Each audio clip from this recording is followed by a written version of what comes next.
ადამიანების საშიში მზღოლები არიან და Waymo ამას ამტკიცებს. კომპანიის რობოტაქსებმა მილიონობით მილი გაიარეს და ადამიანებთან შედარებით ბევრად ნაკლები დაზიანება გამოიწვიეს.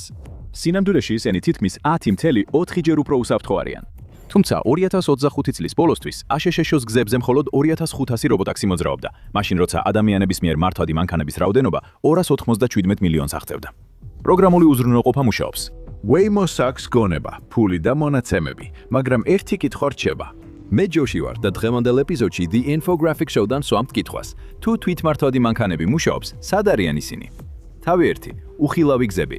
Waymo-ს სისტემა სინამდვილეში უფრო რთულია ვიდრე ფიქრობთ, რაც ლოგიკურია, თუ გავითვალისწინებთ, რომ მისი მშობელი კომპანია Alphabet-ია. Waymo-ს ავტონომიური მანქანები გზაზე სრულიად განსხვავებულად მოქმედებენ, ვიდრე ადამიან მზღოლებს შეუძლიათ. Waymo-ს ავტონომიური მანქანების ყველაზე დიდი სიძლიერე და ყველაზე დიდი სისუსტე ისაა, რომ ისინი მანქანასავით ფიქრობენ. ისინი მართვას თავიდან არ იგონებენ. ისინი იყენებენ ტექნოლოგიებს, რომლებსაც უკვე ყოველდღიურად ვიყენებთ. კრუიზ კონტროლი, შეჯახების გაფრთხილება, ზოლის ასისტენტი და ამას აერთიანებენ კამერებთან, ლიდარის სენსორებთან. ეს არის სინათლის დეტექცია და მანძილის გაზომვა.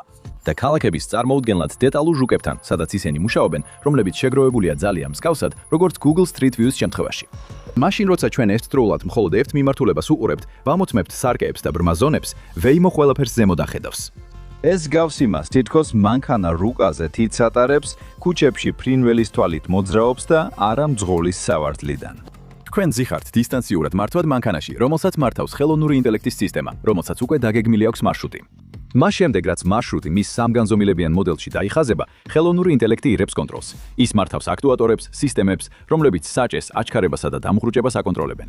ეს ნაკლებად გავს მართვას და უფრო იმას გავს, რომ მანქანას რეალურ დროში მართავენ, როგორც მარიონეტს. ეს ყველაფერი საკმაოდ ინოვაციური ტექნოლოგიაა, ისეთი, რომელიც 20 წლის წინ მხოლოდ სამეცნიერო ფანტასტიკის სფეროს ეკუთვნოდა. მაგრამ როგორ ხსნის ეს იმ წარმოუდგენლად შთამბეჭდავ უსაფრთხოების სტატისტიკას? რადგან ის, რასაც ეს აკეთებს, სრულიად სხვა დონეზეა. ყველა იმ სხვა სტატისტიკის გარდა, Waymo-ს მანქანები დაახლოებით 80%-ით ნაკლებ შემთხვევას იწვევენ, სადაც დაშავებული ველოსიპედისტები და მოტოციკლისტები ფიგურირებენ. ჯვარედინებზე დაშავების შემთხვევები 90%-ზე მეტით მცირდება. საერთო ჯამში ავარიები, სადაც ეჭვობენ სერიოზულ დაზიანებებს, დაახლოებით 92%-ით არის შემცირებული. 2025 წლის ივნისისთვის Waymo აცხადებს, რომ მათ უკვე დაფარეს 96 მილიონზე მეტი მილი და მათი ავარიების მაჩვენებელი ბევრად დაბალია ვიდრე ადამიანების მიერ მართული სერვისების, როგორიცაა Uber და Lyft. ეს ყველაფერი ადამიანის შეჭმიანის შეცდომის გამო ხდება. ხალხი არ ღვევს წესებს, როცა გონია, რომ არავინ გვიყურებს. ჩვენი გონება იფანტება მაშინ, როცა ყურადღება უნდა გავამახვილოთ. ჩვენ მართავთ მანქანას დაღლილები, გაღიზიანებულები, ავადმყოფები, ან უკიდურეს შემთხვევაში მთვრალები და ნარკოტიკების ზემოქმედების ქვეშ. თვითმართვადი მანქანებს ეს პრობლემა არ აქვთ. მათ აქვთ ჩაშენებული წესები, დაბრკოლებების თავიდან აცილების ალგორითმები, პროგნოზირების მოდელები და ობიექტების ამოცნობა, რათა სწორ გზაზე დარჩნენ. სადაც ადამიანები დაუდევრები არიან, თვითმართვადი მანქანები დისციპლინირებულები არიან. ეს შეიძლება იყოს პრობლემა. ზუსტად ის სიხის და გეგმის შესრულებაში, რაც Waymo-ს მგზავრობას ასე უსაფრთხოს ხდის, ასევე მისი ერთ-ერთი აქილევსის ქუსლია. Waymo-სთვის ნამდვილი გამოცდა არა ავტობანებზე, არამედ ქალაქებშია.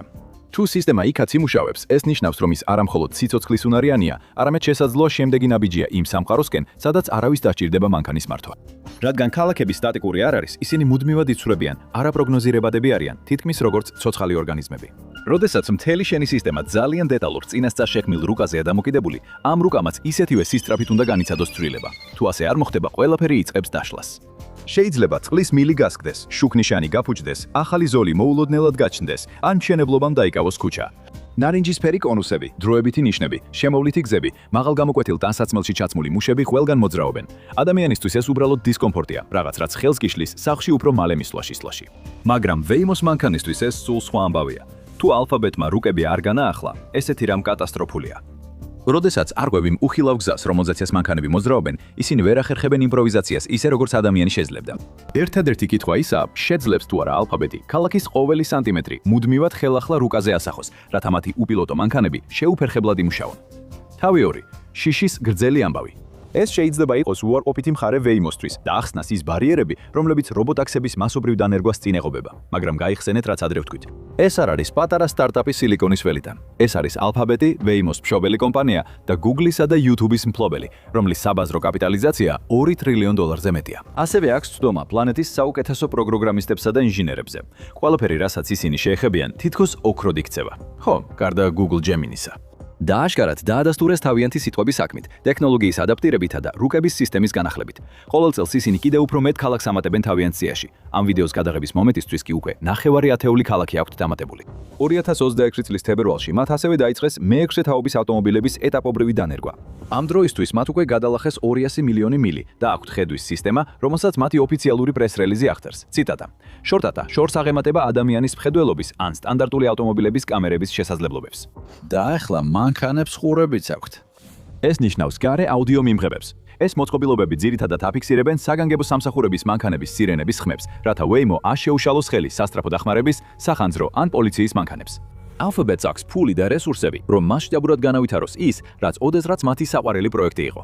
ისინი სულ უფრო და უფრო კარგად ახერხებენ ქალაქების რუკების შექმნას და გადაკეთებას, ასე რომ აშკარაა ქალაქის სტრუქტურის ცვალებადი ბუნება დიდხანს აღარ იქნება ბარიერი. მაგრამ რეალურ სამყაროში ახალი ტექნოლოგიის შექმნასთან ახლავს, ეგრეთ ოლეგო, ერთ პრობლემას მოაგვარებ, მეორე გაჩნდება ეფექტი. ერთ პრობლემას რომ მოაგვარებ, მეორე მაშინვე გამოჩნდება, სანამ ალფაბეტი რეაგირებას მოასწრებს. თუნდაც უპილოტო მანქანებმა შეძლონ მდებარეობის გზნობის განვითარება, ისინი ვერასდროს გაიგებენ ადამიანებს. ეს ნამდვილი პრობლემაა. ამ სფეროში მომუშავეები ასეთ შემთხვევებს ეძახიან სასაზღვრო შემთხვევებს. ესენია უცნაური, ძალიან კონკრეტული სცენარები, რომელთა წინასწარ განჭრედა ან უნივერსალური პასუხის დაპროგრამება შეუძლებელია.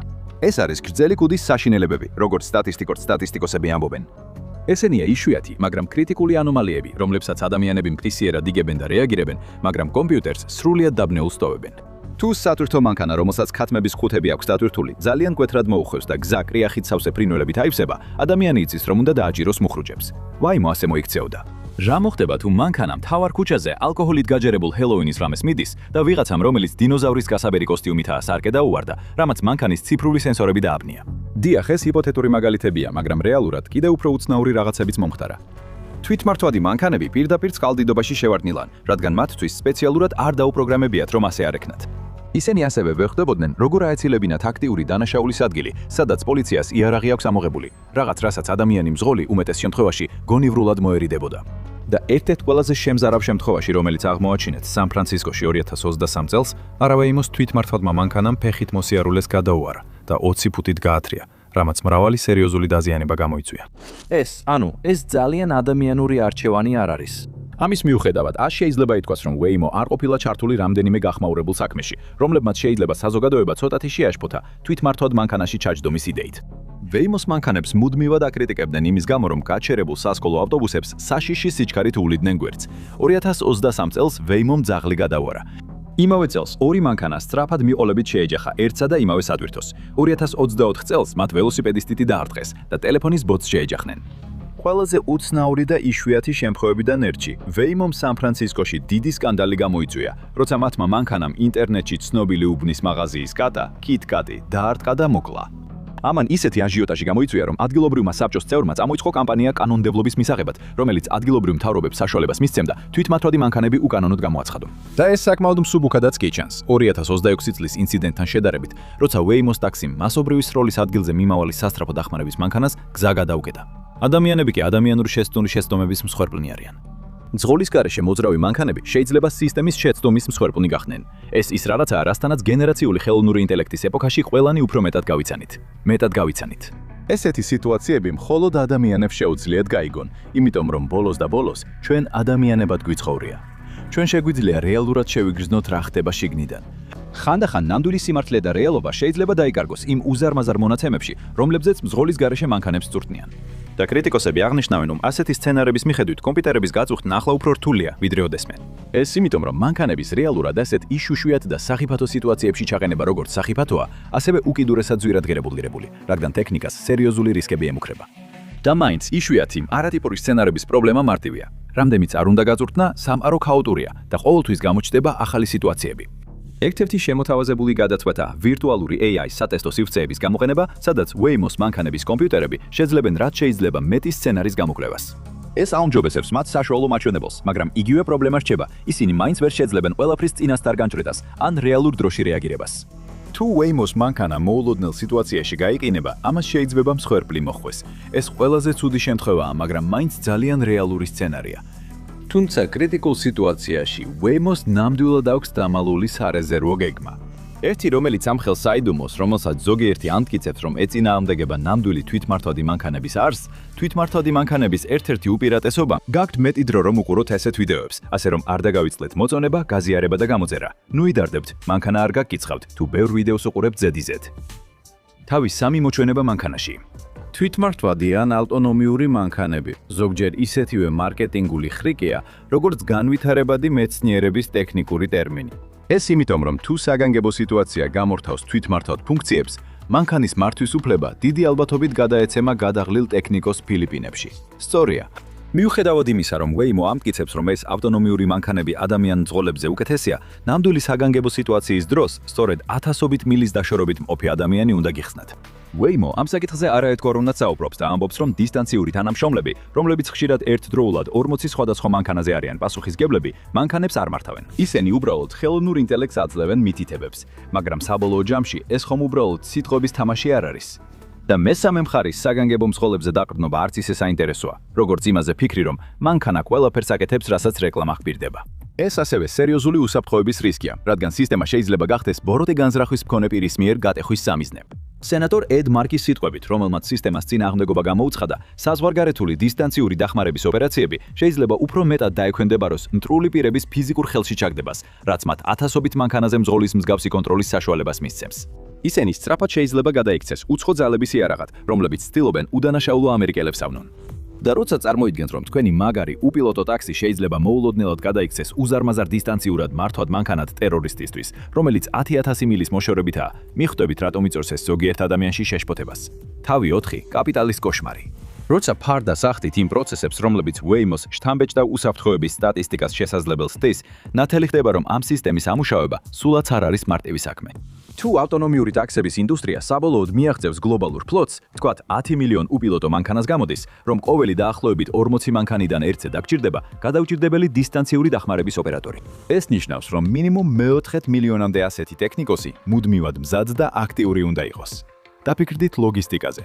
უზარმაზარი რაოდენობის თანამშრომლები უნდა იქნეს აყვანილი, გაწვრთნილი, ანაზღაურებული და უზრუნველყოფილი ოფისებითა და აღჭურვილობით, რათა შეასრულონ საქმე, რომელიც პირდაპირ სიცოცხლესა და სიკვდილს ეხება. ესეთი საწყისი განვითარების ხარჯი მძიმე იქნებოდა თვით ალფაბეტისთვისაც. გაფიქრებინებს არა? უბრალოდ მძღოლის ყოლა მანქანაში ბევრად ნაკლებად რთული არ ჩანს, თუნდაც ავარიაში მოხვედრის რისკი ზედაპირულად უფრო მაღალი იყოს. მაგრამ სიმართლე ისაა, რომ Waymo მძღოლი რეალურად არასდროს მოიშორა. უბრალოდ ისინი სხვაგან გადაიყვანეს. საბოლოოდ, თუ გსურთ, რომ ერთი ადგილიდან მეორეში გადაადგილება ხელმისაწვდომ ფასად გამოცადოთ ისე, რომ თავად არ დაგჭირდეთ მართვა, გირჩევთ ავტობუსის აბონემენტი აიღოთ. ეხლა ნახეთ, როგორ გაანადგურა ჯაგუარმა თავისი 102 წლიანი მემკვიდრეობა 30 წამში. ან უყურეთ ამას.